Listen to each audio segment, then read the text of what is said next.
Hello ನನ್ನ ಕುಟುಂಬದವರೇ, ಹೇಗಿದ್ರೆಲ್ಲರೂ? ಇವತ್ತು ನಾನು ನಿಮ್ಮ ಜೊತೆ ಶೇರ್ ಮಾಡ್ತಾ ಇದ್ದೀನಿ ಸೂಪರಾದ ಒಂದು ಬೆಂಡೆಕಾಯಿ ರೆಸಿಪಿ. ಹೆಚ್ಚಾಗಿ ಬೆಂಡೆಕಾಯಿ ಅಂದರೆ ಎಲ್ರಿಗೂ ಇಷ್ಟ ಇರುತ್ತೆ. ಸುಮಾರು ವಿಧಾನದಲ್ಲಿ ನೀವು ಮಾಡ್ತಾ ಇರ್ತೀರ. ನನ್ನ ಚಾನಲಲ್ಲಿ ಸುಮಾರು ವಿಧಾನ ಉಂಟು. ಇದನ್ನು ಕೂಡ ಒಮ್ಮೆ ನೀವು ಟ್ರೈ ಮಾಡಿ. ತುಂಬ ಅಂದರೆ ತುಂಬ ಚೆನ್ನಾಗಾಗುತ್ತೆ. ಎಲ್ಲರೂ ಕೂಡ ಇಷ್ಟಪಟ್ಟು ತಿಂತಾರೆ. ರೊಟ್ಟಿಯೊಂದಿಗೆ, ರೈಸೊಂದಿಗೆ, ಎಲ್ಲದರೊಂದಿಗೂ ಚೆನ್ನಾಗಾಗುತ್ತೆ. ಓಕೆ, ಒಂದು ಕಡಾಯಿ ತಗೊಳ್ಳಿ. ಅದರಲ್ಲಿ ಸ್ವಲ್ಪ 1 ಟೇಬಲ್ ಸ್ಪೂನಷ್ಟು ಆಯಿಲನ್ನು ಹಾಕಿ ಫಸ್ಟಿಗೆ ಬೆಂಡೆಕಾಯನ್ನು ಫ್ರೈ ಮಾಡಲಿಕ್ಕುಂಟು. ರುಚಿಗೆ ತಕ್ಕಷ್ಟು ಉಪ್ಪನ್ನು ಹಾಕಿ ಗ್ಯಾಸನ್ನು ಫಾಸ್ಟಲ್ಲೇ ಇಟ್ಟು ಇದನ್ನು ಚೆನ್ನಾಗಿ ಇವಾಗ ಫ್ರೈ ಮಾಡೋಣ. ಫ್ರೈ ಮಾಡುವಾಗ ಇದಕ್ಕೆ ಸ್ವಲ್ಪ ಲಿಂಬೆ ರಸವನ್ನು ಕೂಡ ಸೇರಿಸಿ ನಾನು ಫ್ರೈ ಮಾಡ್ತಾ ಇದ್ದೀನಿ. ಚೆನ್ನಾಗಿ ಫ್ರೈ ಆಗ್ತಾ ಬರುವಾಗ ಇದಕ್ಕೆ ಸ್ವಲ್ಪ ಚಿಲ್ಲಿ ಪೌಡರ್ ಹಾಗೂ ಅರಶಿನ ಪೌಡರನ್ನು ಹಾಕಿ ಇನ್ನೂ ಕೂಡ ಸ್ವಲ್ಪ ಹೊತ್ತು ಡೀಪ್ ಫ್ರೈ ಮಾಡ್ತೀನಿ ನಾನು. ಬೆಂಡೆಕಾಯಿ ಫ್ರೈ ಮಾಡಿ ಹಾಕಿದ್ರೇ ತುಂಬ ಚೆನ್ನಾಗಾಗೋದು. ಓಕೆ, ಇವಾಗ ಇದು ರೆಡಿಯಾಗಿದೆ. ಇದನ್ನೊಂದು ಪ್ಲೇಟಿಗೆ ಹಾಕೋಣ.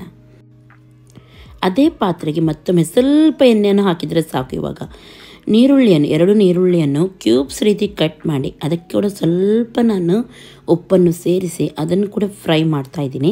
ಚೆನ್ನಾಗಿ ಬಾಡೋವರೆಗೂ ಫ್ರೈ ಮಾಡಿ ಇದನ್ನು ಕೂಡ ಸಪ್ರೇಟಾಗಿ ಇನ್ನೊಂದು ಪ್ಲೇಟಿಗೆ ಹಾಕಿಡೋಣ. ಇವಾಗ 2 ಟೇಬಲ್ ಸ್ಪೂನಷ್ಟು ಆಯಿಲನ್ನು ಹಾಕಿ ಸಣ್ಣದಾಗಿ ಹೆಚ್ಚಿದ 1 ನೀರುಳ್ಳಿಯನ್ನು ಹಾಕಿ ಇದನ್ನು ಡೀಪ್ ಫ್ರೈ ಮಾಡಲಿಕ್ಕುಂಟು. ಚೆನ್ನಾಗಿ ನೀರುಳ್ಳಿ ಕೆಂಪಾಗುವವರೆಗೂ ಇಲ್ಲಿ ನಾವು ಇದನ್ನು ಫ್ರೈ ಮಾಡೋಣ. ಇವಾಗ ನೀರುಳ್ಳಿ ಕೆಂಪಾಗ್ತಾ ಬರುವಾಗ 1 ಚಮಚದಷ್ಟು ಜಿಂಜರ್ ಗಾರ್ಲಿಕ್ ಪೇಸ್ಟನ್ನು ಹಾಕಿ ಅದನ್ನು ಕೂಡ ಒಳ್ಳೆ ರೀತಿಯಲ್ಲಿ ಫ್ರೈ ಮಾಡ್ತಾ ಇದ್ದೀನಿ. ಓಕೆ, ಇವಾಗ ನೋಡಿ ಚೆನ್ನಾಗಿ ಫ್ರೈ ಆಗಿದೆ. ಈ ಟೈಮಲ್ಲಿ ನಾನು 1 ಟೇಬಲ್ ಸ್ಪೂನಷ್ಟು ಕೊತ್ತಂಬರಿ ಪೌಡರ್, 1 ಟೇಬಲ್ ಸ್ಪೂನಷ್ಟು ಚಿಲ್ಲಿ ಪೌಡರ್, 1/4 ಟೇಬಲ್ ಸ್ಪೂನಷ್ಟು ಜೀರಾ ಪೌಡರ್ ಹಾಗೂ ಸ್ವಲ್ಪ ಅರಶಿನ ಇಷ್ಟನ್ನು ಹಾಕಿ ಗ್ಯಾಸನ್ನು ಸ್ವಲ್ಪ ಲೋ ಫ್ಲೇಮಲ್ಲಿಟ್ಟು ಇದನ್ನು ಫ್ರೈ ಮಾಡ್ತಾ ಇದ್ದೀನಿ. ಓಕೆ, ಇವಾಗ ಇದಕ್ಕೆ ಸ್ವಲ್ಪ ನೀರನ್ನು ಸೇರಿಸಿ ಈ ಮಸಾಲವನ್ನು ಫ್ರೈ ಮಾಡೋಣ. ಆಯಿಲೆಲ್ಲ ಕಂಪ್ಲೀಟಾಗಿ ಮೇಲೆ ಬರೋ ತನಕ, ಯಾಕೆಂದರೆ ಮಸಾಲೆ ಇದರಲ್ಲಿ ಚೆನ್ನಾಗಿ ಫ್ರೈ ಆಗಲಿಕ್ಕುಂಟು. 1 ಚಮಚದಷ್ಟು ಸೋಯಾ ಸಾಸ್ ಕೂಡ ಆ್ಯಡ್ ಮಾಡ್ತಾ ಇದ್ದೀನಿ. ಓಕೆ, ಇವಾಗ ನೀವು ಮಸಾಲ ನೋಡ್ಬೋದು ಕಂಪ್ಲೀಟಾಗಿ ಡ್ರೈ ಆಗಿ ಆಯಿಲಲ್ಲಿ ಫ್ರೈ ಆಗ್ತಾ ಉಂಟು. ಓಕೆ, ಇದಕ್ಕೆ ಇವಾಗ 3 ಟೊಮೆಟೊವನ್ನು ಕ್ಯೂಬ್ಸ್ ರೀತಿ ಸ್ವಲ್ಪ ದೊಡ್ಡ ಸೈಜಲ್ಲಿ ಕಟ್ ಮಾಡಿ ಹಾಕ್ತಾ ಇದ್ದೀನಿ. ಸ್ವಲ್ಪ ಉಪ್ಪನ್ನು ಕೂಡ ಸೇರಿಸೋಣ. ಎಲ್ಲದಕ್ಕೂ ಸ್ವಲ್ಪನೇ ಉಪ್ಪನ್ನು ನಾವು ಸೇರಿಸಿ ಫ್ರೈ ಮಾಡಿದ್ದೀವಿ. ಹಾಗಾಗಿ ಲಾಸ್ಟಿಗೆ ಮಿಕ್ಸ್ ಮಾಡುವಾಗ ನೋಡಿಕೊಂಡು ಉಪ್ಪು ಕಮ್ಮಿ ಇದೆ ಆದರೆ ಹಾಕೋಣ. ಓಕೆ, ಇವಾಗ ಟೊಮೆಟೊ ಸ್ವಲ್ಪ ಸಾಫ್ಟ್ ಆಗುವಾಗ ಇದಕ್ಕೆ ನಾನು ನೀರನ್ನು ಸೇರಿಸಿದ್ದೀನಿ. ಆಮೇಲೆ ಬೆಂಡೆಕಾಯನ್ನು ಕೂಡ ಫ್ರೈ ಮಾಡಿದ ಬೆಂಡೆಕಾಯನ್ನು ಕೂಡ ಇದಕ್ಕೆ ಹಾಕ್ತಾ ಇದ್ದೀನಿ. ಚೆನ್ನಾಗಿ ಇಲ್ಲಿ ಮಿಕ್ಸ್ ಮಾಡೋಣ. ಬೆಂಡೆಕಾಯಿ ಫ್ರೈ ಆಗಿದೆ ಅಷ್ಟೇ, ಇನ್ನೂ ಕೂಡ ಸ್ವಲ್ಪ ಬೇಯಲಿಕ್ಕುಂಟು.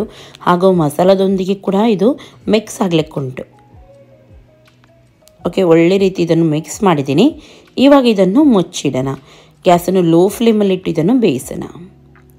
ಓಕೆ, ಬೆಂಡೆಕಾಯಿ ಇವಾಗ ಚೆನ್ನಾಗಿ ಬೆಂದಿದೆ, ಪರ್ಫೆಕ್ಟಾಗಿ ಬಂದಿದೆ. ಸ್ವಲ್ಪ ಬೇಕಿದ್ರೆ ಡ್ರೈ ಮಾಡ್ಬೋದು ನೀವು ಮಸಾಲ. ಸ್ವಲ್ಪ ಸಕ್ಕರೆನೂ ಹಾಕ್ತಾ ಇದ್ದೀನಿ. ಉಪ್ಪೆಲ್ಲ ಕರೆಕ್ಟಾಗಿದೆಯಾ ನೋಡಿ ಈ ಟೈಮಲ್ಲಿ. ಓಕೆ, ನೋಡಿ ಸರಿಯಾಗಿ ಮಿಕ್ಸ್ ಮಾಡೋಣ. ಇನ್ನೂ ಕೂಡ ಸ್ವಲ್ಪ ಗ್ರೇವಿ ಉಂಟು. ಇವಾಗ ಇದಕ್ಕೆ ನಾನು ನೀರುಳ್ಳಿಯನ್ನು ಸೇರಿಸ್ತಾ ಇದ್ದೀನಿ. ಸ್ವಲ್ಪ ಚೆನ್ನಾಗಿ ಮಿಕ್ಸ್ ಮಾಡಿ ನೀರುಳ್ಳಿಯೆಲ್ಲ ಹಾಕಿದ ಮೇಲೆ ಸ್ವಲ್ಪ ಹೊತ್ತು ಮುಚ್ಚಿಡೋಣ, 1 ನಿಮಿಷ.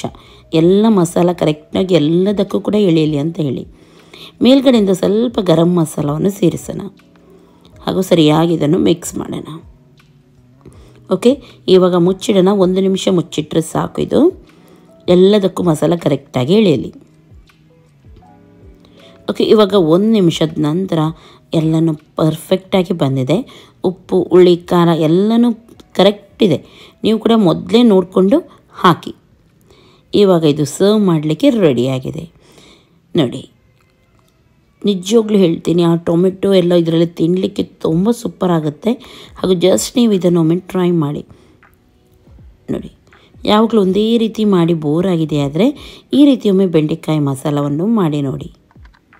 ಓಕೆ, ಇವತ್ತಿನ ಈ ರೆಸಿಪಿ ನಿಮಗೆ ಇಷ್ಟ ಆಯ್ತು ಅಂತಾದರೆ ಒಂದು ಲೈಕ್ ಮಾಡಿ, ನಿಮ್ಮ ಫ್ರೆಂಡ್ಸ್ ಜೊತೆ ಎಲ್ಲರ ಜೊತೆ ಶೇರ್ ಮಾಡಿ. ಹಾಗೂ ನನ್ನ ಚಾನಲ್ಗೆ ಇನ್ನೂ ಕೂಡ ನೀವು ಸಬ್ಸ್ಕ್ರೈಬ್ ಮಾಡಲಿಲ್ಲ ಅಂತ ಸಬ್ಸ್ಕ್ರೈಬ್ ಮಾಡಿ. ಎಲ್ಲರಿಗೂ ಟೇಕ್ ಕೇರ್. ಬಾಯ್ ಬಾಯ್.